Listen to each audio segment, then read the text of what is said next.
Can you exercise when you're sick? Meaning, should you? Or can you? Is it okay? Is it not okay?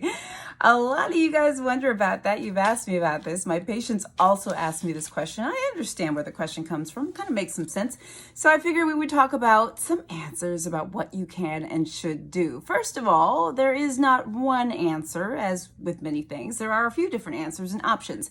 But let's first start talking about, let's say you're sick. Now remember, these days, when we talk about being sick, we're kind of like, are you sick or are you COVID sick, right? Because COVID is now something we've got in our world. So first of all, let's start with the COVID scenario. Many people with COVID infections actually are asymptomatic, don't have any symptoms at all, or have very mild symptoms.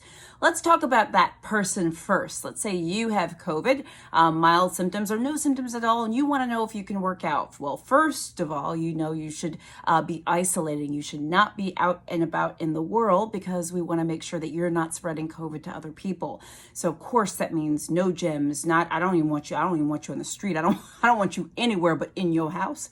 But the question is, let's say you're in your house, should you exercise in your house? Well, of course, that's really going to depend on how you're feeling, right? How well you feel. And honestly, COVID sometimes can be unpredictable. We know that symptoms can take a little while to ramp up. Maybe you don't feel all the symptoms in the beginning, or sometimes people have some symptoms in the beginning, but they actually get worse, maybe 5, 7 or so days afterwards into the course of the illness. We know that can happen with COVID.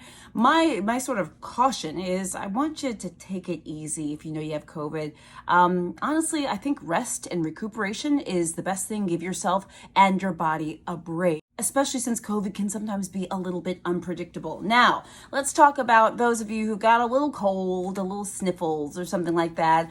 You're under the weather, not with COVID, but with some other either upper respiratory infection or something else you got going on, or even like a GI illness or something else. So let's break that one down.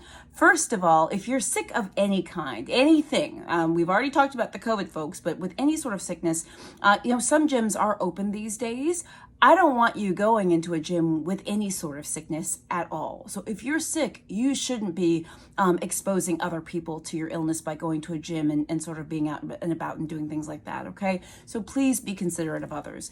But, some doctors and healthcare professionals use this idea of like the head up type scale to see whether you should be exercising or not. So things like if your symptoms are in your head, like you have a stuffy nose, you have a runny nose, maybe you have a little cough, a little irritated throat or something like that, and it's mild, well, exercise certainly may be reasonable. However, many healthcare professionals say if you've got symptoms that are like below the head, you've got fatigue, muscle aches, body aches, all that kind of stuff, maybe nausea, vomiting, etc., you should hold off. Now, I don't disagree with that, but I would also add a few things. Number one, if you have a fever, period, like that's like a no-go, okay? If you got a fever, no, you should not be exercising. We can just make that a hard and a fast. If you're mounting a fever, that means your body is really working hard to fight something off. It needs a break. Give your body a break and rest, and you need to be taking good care of yourself, not exerting yourself more. The other thing I would say is it also depends on the type of exercise that you're doing. So even though some people use this sort of head up, head down, logic, I still think it depends on what you're doing, right? If you're running sprints and stuff like that, that's a whole lot different than taking sort of a walk around your neighborhood, which is far less exertional. And I would say in general too, guys, if you're sick, even with the head up, head down sort of rule or so, take it easy. You're sick and your body is trying to fight it off. And I think one of the best things we can do, to be honest with you, is to allow your body to do that. So if you asked me, I would probably say, take a few days off of exercising, but I know that a lot of people really love to exercise. So these are, again, some guides for those of you who are like, the diehard exercisers. I would also say Yeah, and some people, also do feel better when they work out. Again, it's really how severe your symptoms are. If we're talking nausea and vomiting, I would also throw that into the category of, fever. If you've got pneumonia, if you got something like that, something severe, like no, flu, like no, you need to be in bed, you need to be resting. If you got a little sniffle, you got a little scratchy throat, maybe a little light cough, you don't have COVID, and you think you have sort of an upper respiratory infection caused by some random virus, running around out there, you probably could do a little light exercising. But again, we want you to avoid gyms because we don't want you to get anyone else sick. But the biggest thing overall, guys, is to listen to your body. If you listen to your body and you do what your body is telling you to do, you're not going to get it wrong.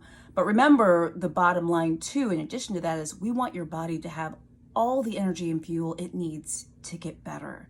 So give yourself a break, give yourself some grace, and take it easy, okay? Guys, I'm Dr. Jen Caudle. Thank you so much for watching this video. Please share it with other people. And if you have not subscribed to my page and click the little bell, I invite you to do so. I'll see you soon.